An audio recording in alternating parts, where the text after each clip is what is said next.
Darren Devries went on John Rothstein today, and he continues to dodge the truth and tell lies over and over again. Big surprise. You are Locked On West Virginia, your daily podcast on the West Virginia Mountaineers, part of the Locked On Podcast Network, your team every day. All right, guys, what is up? Welcome back in. My name is Mountaineer Paul. I am your host.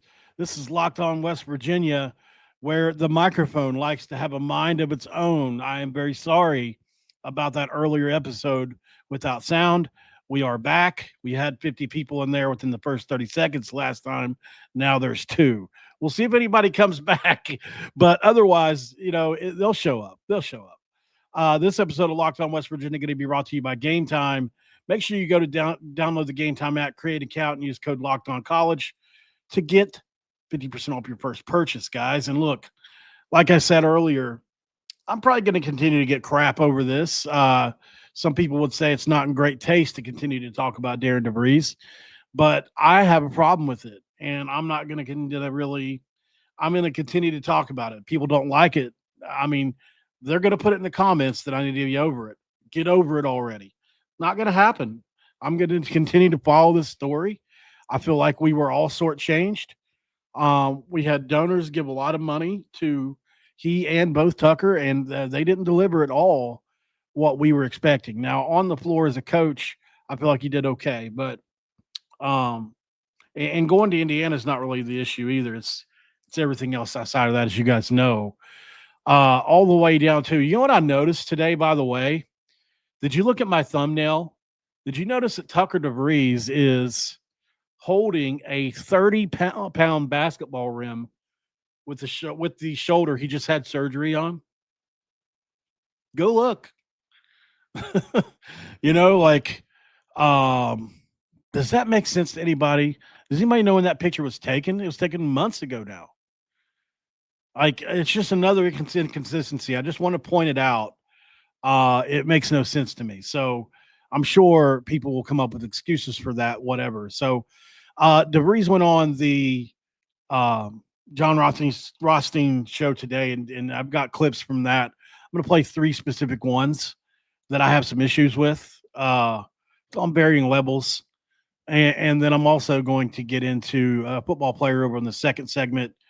But, yeah, this whole situation for me it's frustrating, man, to watch. I can't, I'm trying to compartmentalize and not hold any resentments or anything like that because, there was a personal aspect of all this to it for me because I told you guys before we're having Tucker on and getting to know people in that circle. They just completely blindsided me with who they are. They did. And I, unfortunately,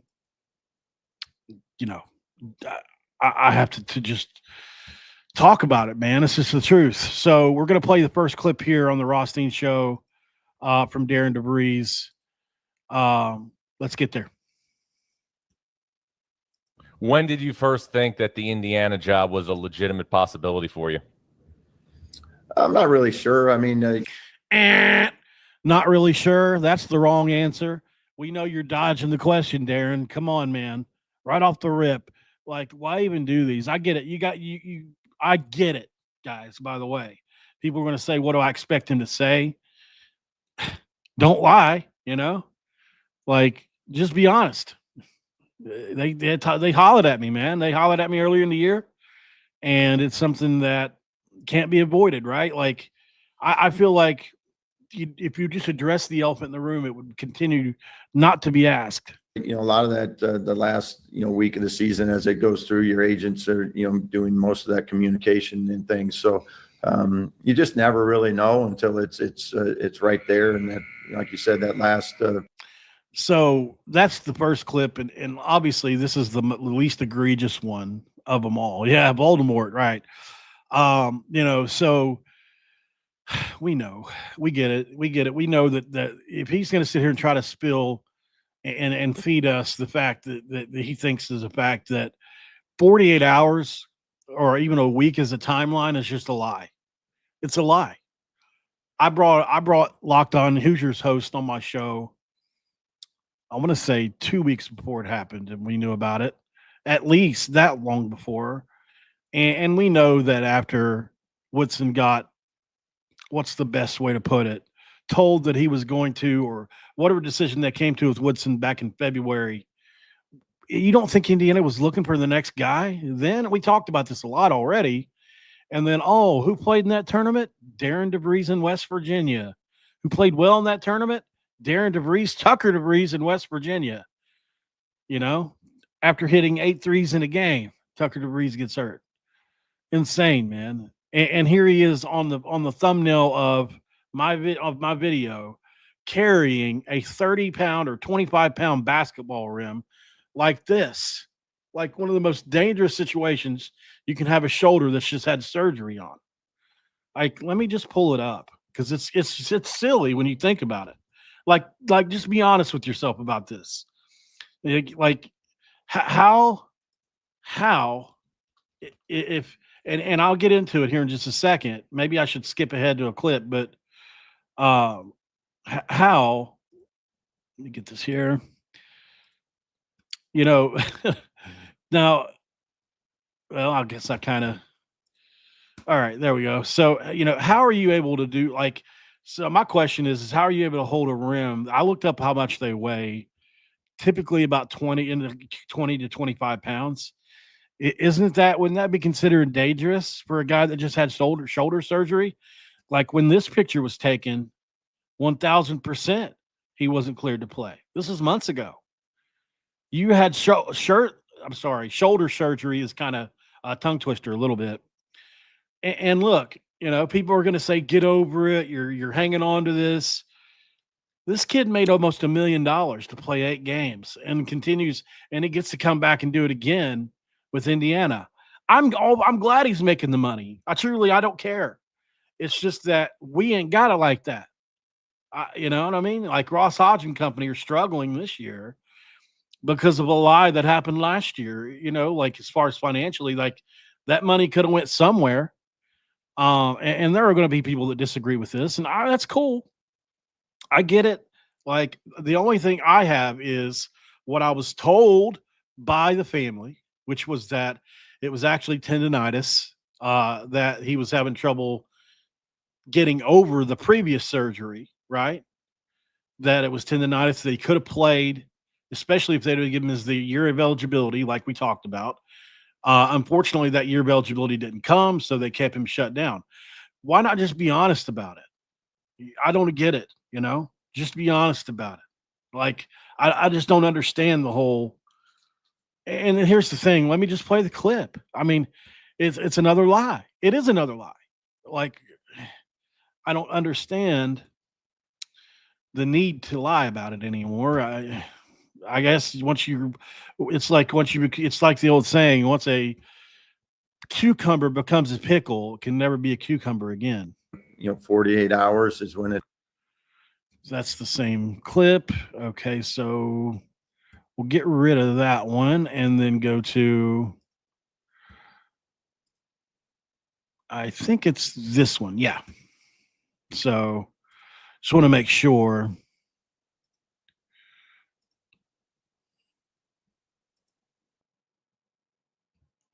All right. So in this clip, this is Darren DeVries telling Rothstein about Tucker and his situation.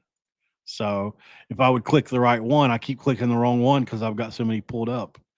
All right. So this is about Tucker and his situation. Now, Tucker's season was cut short last year due to a shoulder injury at West Virginia.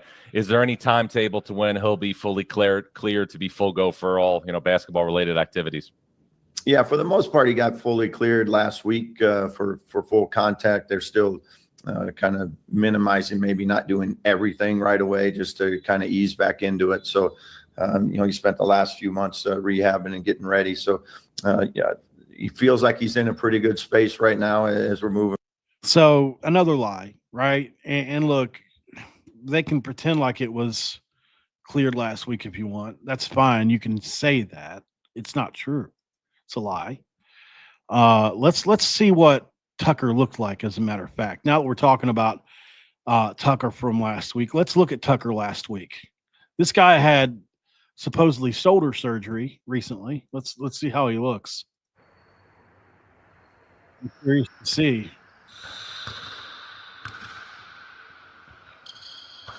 Pretty damn good, right? With this farmer's tan. You know, it's just a slap in the face, man. It's a slap in the face, you know, and we'll nobody will ever be able to prove anything, but I'm not going to shut up about it, at least for a little while longer. You know, every time I see you at Devries do an interview, it really irks me, man. It does. I just, I guess I'm a hater. I don't know what else you wanted to call me right now, but I just don't like to be lied to. And I know for a fact that this kid was able to play last year, could have played on that team. There were other, I've said it multiple times. Tendonitis is not easy to deal with. I'm not saying it is, but it can't be much worse than what Javon Small had to deal with playing 40 minutes a game. We know he was nicked up. We know other players on the team were nicked up. It's common knowledge. And Cook tried to play with a heart attack, so absolutely no integrity, and not expecting him to have any. I'm not. Let's go to break really quick, come back, and wait till you hear what he said about and didn't say about West Virginia and said about Ren Baker. We'll be right back. And this episode of Locked On West Virginia is going to be brought to you by Game Time. And look, when it comes to Game Time, it's where it's at, man. You gotta deal with Game Time, man. They're a force of nature in the industry. There's nothing like the NBA playoffs and the intensity, the buzzer beaters, fans losing their minds. It's kind of the atmosphere you must experience live, and this year's matchups are already delivering. And if you want in, Game Time makes it fast and easy to get great seats, even for the biggest playoff games. And look, prices on the app are actually going to drop closer to tip if you didn't know that. And with killer last-minute deals, panoramic seat views, and no surprise fees at checkout, making it a total game changer. Take the guesswork out of buying tickets with Game Time. Download the Game Time app, create an account, and use code LOCKEDONCollege for $20 off your first purchase. Again, create that account, redeem the code LOCKED ONCOLLEGE for $20 off today, and download the Game Time app. Last minute tickets are yours, lowest prices guaranteed. And ask yourself the biggest question of all: what time is it? It's game time. And it's segment 2, and we're going to crack a really old do here. I don't even know how long I've had this thing sitting out, but it's going to get the job done for right now while I'm griping about this. So y'all bear with me. So here's a clip of Darren Devries talking about the move from West Virginia and just what I think it's a Ren Baker question. Take us behind the curtain for a sec at the emotions of this. Ren Baker was somebody who gave you an opportunity. Exactly. Ren Baker took a chance on you, man. After you had a great run at Drake. What was the conversation like when you told him officially that you were leaving Morgantown to go to Bloomington to be not comfortable with this question? The Indiana coach. Oh, no. We got hit with the gnat. Lordy mercy. Yeah, Ren. It's crazy. It's almost like YouTube was watching us watch this and was like, put an ad in. Terrific AD and certainly thankful for the opportunity he gave me, and their entire administration. Ben Murray I worked with a lot too, but that it's not an easy conversation. It's certainly something we had talked about the 2 days there of what it looked like and the decision making process. So I thought Ren was great about it. So and here's the thing. Ren Baker was obviously very caught off guard by this. If you'll remember, as a day or two before he took the job, he publicly came out and said that he was confident that he was going to stay. Now, there could have been gamesmanship on his part trying to put some pressure on him publicly to stay, but Ren Baker did have that press conference and to make us, and we all thought, oh, that's great. He certainly, was disappointed, but I thought he gave me every opportunity and to look at it and consider it, and ultimately though we decided that I was going to take the Indiana job, but he was great about it. Ultimately decided he was going to take the Indiana job without saying a word.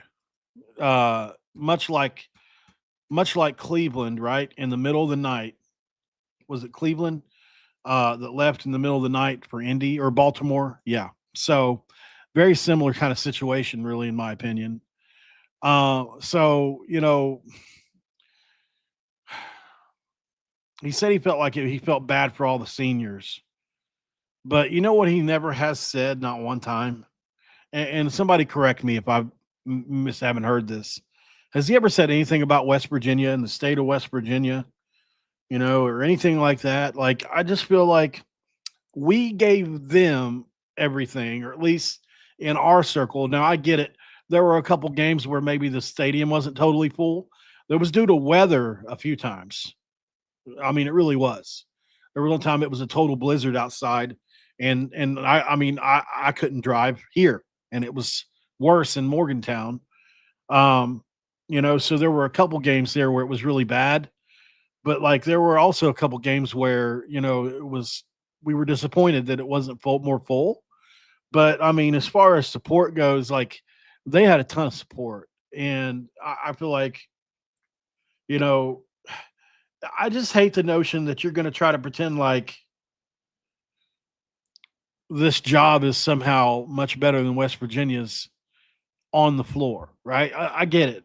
Historically, if you go back 20 years, then you can really compare Indiana. They destroy us. But once again, we'll say it again, like Ren Baker said in his press conference, since 2000, it's really not a better job. So let's just keep that there. And, I'm just curious what it was like for him telling Ren that his faith in him was misplaced. I wonder how that felt to do, because I think Ren Baker is a great AD. I really do. I think he's a great person. And I think he was probably taken a little off guard from this. But at the end of the day, I'm all okay with a coach moving on and going somewhere else. I really, truly am. It's just the procedures and how he did it, coupled with the way he handled his son's situation, coupled with my personal situation with that group of people that have gotten me to this point. So I'm flying a little too close to the sun, as some people might say here, like to even really be unbiased or non-judgmental. This is totally me being biased. Like, I'm not going to sit here and pretend like it's not, but I am being honest in how I feel about the lies and the deception, but I'm saying, like, has this colored me, quote unquote, against them? Like, not in any crazy way, but like, do I want him to fall flat at Indiana? I do. And I'll admit that publicly. Do I think he deserves to? Yes, I do. Like, you don't get to leave West Virginia like you did and for us to root for you. It's not going to happen.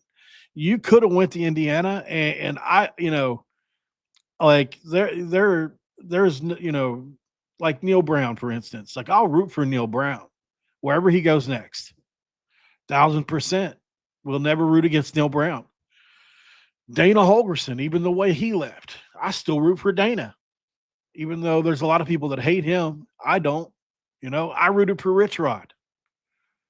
It took some time to get over that one, but once the facts came out and I realized that he had to make that choice because they just weren't going to pay our players, or our staff, and they wouldn't even give him 20 grand or 30 grand or whatever it was.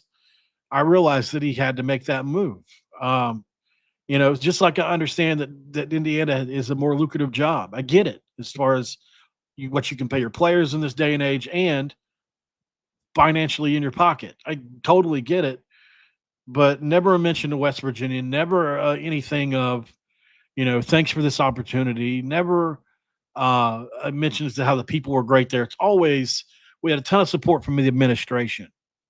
It's all we ever get. And maybe it's because of the fallout and he's pissed. Could be. At the end of the day, though, you left out of here like a rat, man. Really. I mean, you left out of here like a rat. You were ungrateful for the opportunity you got. You didn't show any gratitude when you left. And your son and yourself lied about multiple different things, whether that's, when Indiana contacted you like a week before, or Tucker's shoulder, all the way down to that. Because I got the receipts. Your family called me and told me. I would. You guys have known me for years on here. I don't get on here and just lie about anything. So I'm just, I just don't like the fact that I just wish he had never told me, to be honest. I just wish he would have never told me that Tucker could have played. That would have been the best thing for me to never know. Because, I understood it whenever he was coming back to West Virginia a little bit better. Like, well, I can understand maybe he doesn't want to play this year because they'll have more of a core and more coming back next year. If such and such stays and we got that freshman class coming in, like that's in my head how I was trying to justify, like, why is Tucker not continuing to play this year? Like, he can sit out the rest of this year, get really healthy, let that tendonitis work it out, whatever is going on there, and come back here and earn the money that you were given. Instead, you play 8 games, drop 8 threes on Arizona, say, see you later. This is what you could have had. This is the team we could have been. Oh, by the way, I don't really need surgery. I just have tendonitis. And, if they give me an extra year of eligibility, sure, now I'll stay. But no, that's not what happened, of course. And screw you as we go out the door. We're not even going to say goodbye. We're not even going to ride home with you on the plane from the Big 12 championship. So, forgive me if I'm not really over it yet, but I'm not. It's not. Listen, it doesn't plague me. I just think it's good content. There are others that aren't going to agree with it. There are going to be people on West Virginia's side and Indiana's side that, for sure Indiana, but on West Virginia's side, that are going to tell me to move on from this, to quit talking about it, to just move on and focus on Ross Hodge and company and all that. But I tell you, for those of you, I'm preemptively telling you, it's not going to happen. This is one thing I'm not going to quit talking about. And I might bring it up once every month or so, but like, I'm going to ride the Indiana train into the ground if they lose. Oh my God. I will farm that until the cows come home. And if they win, I'll get on here and then say they proved me wrong. Like, I will do that. So either way, guys, you'll have some content about me in Indiana coming up. And it's unfortunate that Javon Small and Toby Oconee and guys like that didn't get to experience what they deserved. But we have to move on. And I get that. 100%. Not sitting here saying that, we don't have to move on necessarily, but yeah, exactly. I'm not either, Chaz. Let me know. Raven said she's not over it. Chaz says he's not over it. Jeff doesn't seem like he's over it. Timothy's not over it. Like, there's a lot of people in our hardcore group of the fan base that, we wake up every day, and one of the first 2 or 3 thoughts we have, for me, it's number one, but I don't want to speak for other people because I'm a single guy, right? I don't have, kids and things to wake up to think about first. So, at least in my house, I mean, obviously I do think about them, but, I think about West Virginia first. I get up, I brush my teeth, and I come here and get on the computer and I start doing this because I love it. Let's go to break, guys. I want to take a look at a player in segment 3 that I just, I like him. I do like him some. I want to have a look at his tape because it's been a few months since I've looked at it. Be right back and check him out, guys. This is going to be Scooter. You guys know Scooter, don't you? Jordy Scrugs. We'll talk about him next. Stick around.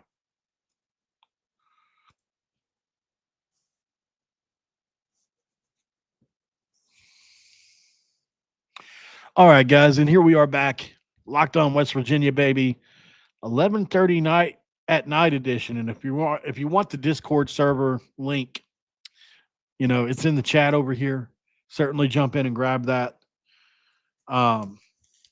We have fun over there at times. It's been a little dead here lately, but it's okay.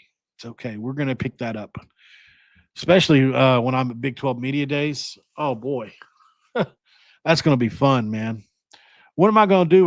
Maybe I need to bring my mods with me to Texas, to Briscoe, Texas. Raven and Dylan and Shaq and all you other. Maybe I'll just bring all you guys. I'll just keep, we'll just get all you guys a plane ticket to Briscoe, Texas, and you guys can moderate in real life for me. So all I got to do is show up and do the show. I'll have Raven chase down Rich Rod, and I'll have Timothy Green or somebody chase down Ross Hodge for me. All right, let's get to this. So, if you look at transfer portal rankings, Jordy Scrugs is way up there, man, as far as the players we got, from the portal that transferred in. And I think I've forgotten about him some, because it's been so long since he committed.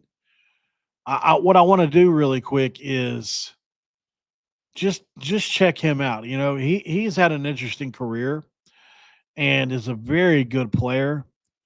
But how good is he? What do I remember? Well, last year he played at the Jaguars of South Alabama. What did that look like? And how good were they? Well, we got some tape here to look at. Let's check it out. Unfortunately, I wish we could listen to the music. It'd be so much better.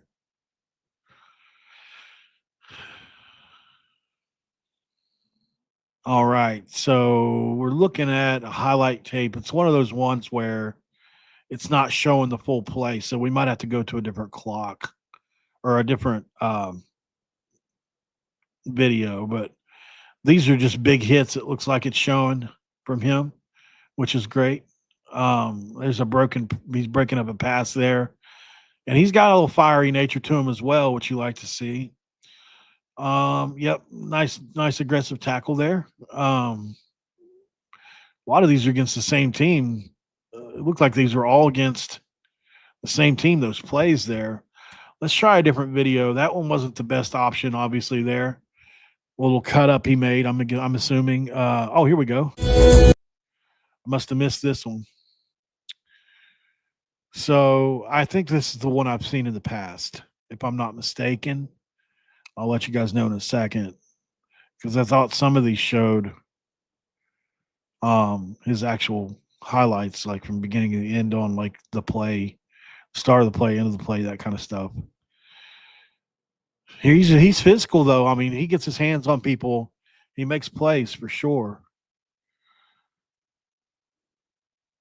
Yeah. This is another one of the cut ups, but there's a pick six. It looks like nice play there. Yeah, would like to see the end of that. I wonder if he went all the way. Oh, what a hit by Jordy Scrugs. Little Scooter, as they call him. Good Lord, is this a flag, though? Let's look at this hit again. Oh, my goodness. So that's all shoulder. But, I mean, what a hit here. Boom. Oh, my God.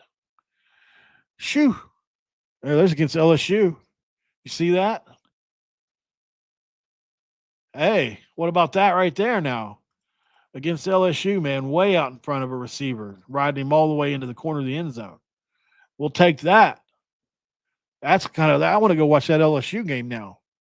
See how he did on defense. As a matter of fact, I will go watch that game. That's what I'll do tonight. I'm going to go study LSU, Jordy Scruggs, to see how he did on every play. It's the only one I'm going to pay attention to. Every play, just one player watching him over and over.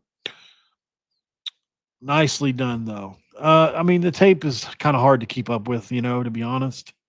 Let's see if we can find one that's maybe a little bit maybe a little more friendly for us here. Even if we have to go back to what is this, junior college or something, I wonder? Hard to say. Jordy Scrugs, there he is, number 8. This could be South Alabama still. This looks like maybe even high school. I'm not even sure. It's hard to tell. Is that South Alabama? It's hard. No, this. Okay, so this is junior college. Okay, so this is before this. This is still decent enough to where you can get a decent eval. So here he is, right here. Oh yeah, nice play up and making a tackle. Looks like that's him. I thought it was him on the opposite side of the field. Oh yeah, it was. Okay, I was going to say, because like if you go back, you can see like, and it's not a great look for him in the beginning. Like watch him get driven back here. I mean, he gets blocked right there, but he eventually sheds the tackle, and when it comes to his side, it sheds the blocker, and he ends up coming making the tackle. So fair is fair. Now there he is, physical with a really big receiver. I mean, that kid's big. He just took down what is that guy, 6'5"? I mean, look at the size of this guy right here. That guy's got to be 6'4", 6'5", maybe 6'3". But I mean, watch him overpower him and toss him down. That's pretty. I mean, the kid's pretty strong to do that. Okay, that's pretty nice. There he is, right there in the midst of things. Here he is coming up in run support again. So he does well in run support. You've seen him running with an LSU guy on one of the plays. So, Jordan Scruggs, man, a player I think we should keep our eye on too. I said this once before, but literally every one of the DBs they brought in, here he is in pure coverage. Oh, wow. Yeah. Super physical. Very nicely done. Here he is on the edge. What's he going to do? He's going to make a tackle. Nice. Oh, I love how he avoided that block there. Here he's in coverage again. He's really elusive getting around these blockers.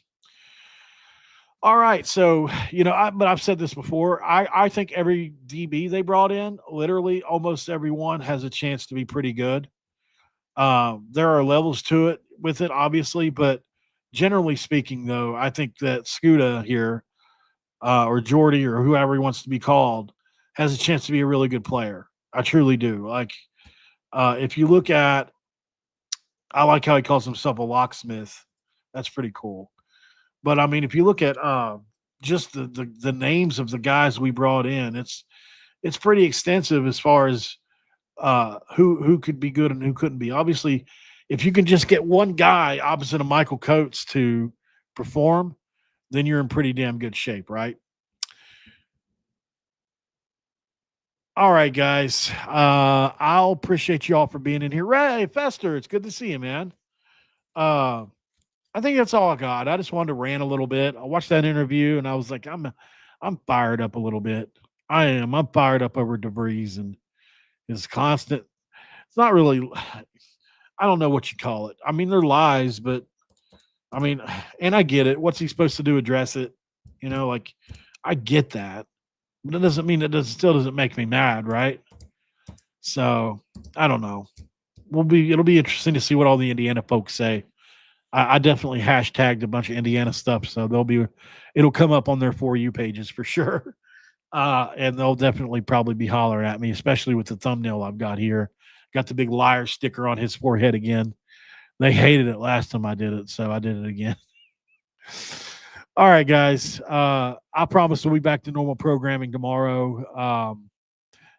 Got a lot of big things going on right now. Let me update you guys on this. So, as far as I know, I should still get the Big 12 Media Days pass. Should be no problem. What happened is earlier they sent out, so a group of like 10 of us at my job was locked on. Are going to, or were applying to go. And somehow he was approving one person or something, and it approved everybody all at once or something along those lines. And so he messaged us all back and asked us to reapply individually.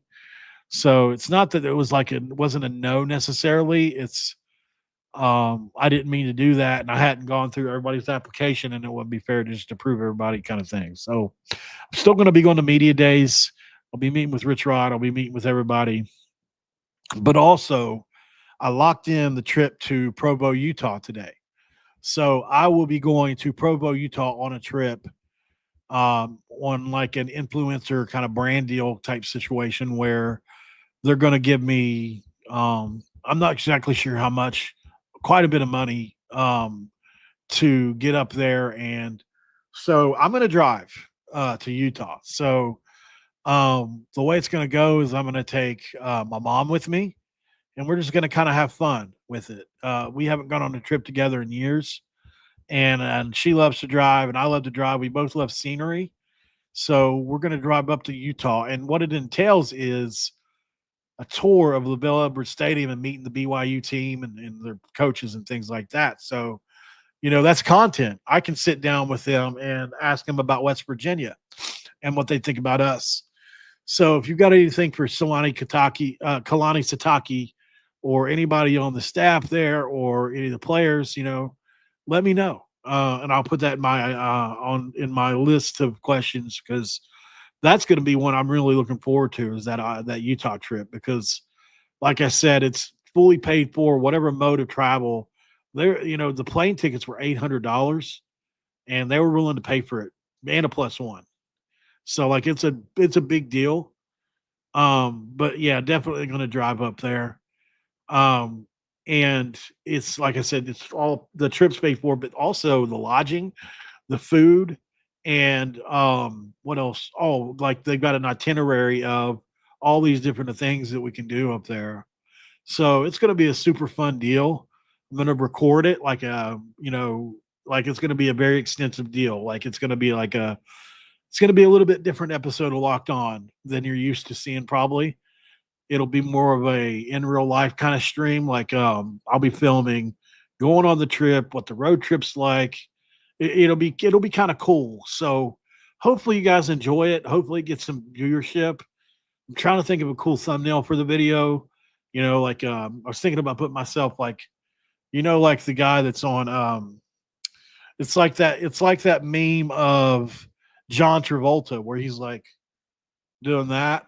It's like me doing that in Provo, Utah, around the Mormons. Like, what am I doing here? Like something like that. But it's so funny because every single Mormon I meet is so nice. Jay Katz from Locked On BYU, literally one of the nicest people I've met. All the people I'm dealing with here, with the the county commissioner, the organizers of the event, and all this, like, they're all so nice. They really are nice, like, great people. Like, they give ice cream out at the games, for goodness sakes. Like, they do it. They're just different up there. So I want to keep you guys in a loop during all that. I'm really excited about it. I just haven't done anything for myself in a long time since I got clean. Actually, let's just keep it real. I haven't been on one vacation. I haven't taken one day off. I haven't given myself really any kind of grace. I'm so hard on myself. And, that's 5 years into my sobriety now. So, you guys know, like, part of this show is, there are some shows out there that they might just do their show and that's enough, and there's no real connection. I want there to be a connection with you guys. I want you guys to know me, what I'm going through, for better, for worse. Even if it's bad, I want you to know about it. I'm never going to lie to y'all about things, and I take that very seriously. It's literally one of the most serious things in my life that I take, is this thing that we built together. So I want you guys to enjoy the trip with me. Try to root me on the trip.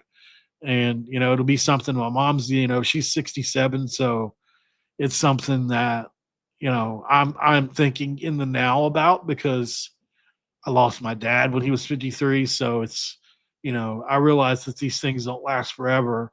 And I really want to cherish this trip with my mom as well. So it'll be fun to share with you guys. And I'm going to put a lot of effort into it. I'll do some lives and things in the hotels as I go along, talk about West Virginia things as well, all the while recording the big video for I don't know if it'll be 1 or 2 part, probably, Utah trip. So it'll be fun. That'll be at the middle of next month. So we still got a month away for that. I want to get another paycheck and save some money on that. And, make sure I've got spending money, even though they're going to cover everything. Like, I want to be able to buy something if I want it. So it's going to be fun. Make sure you like the video, subscribe if you're new around here, and please share the video out if you can.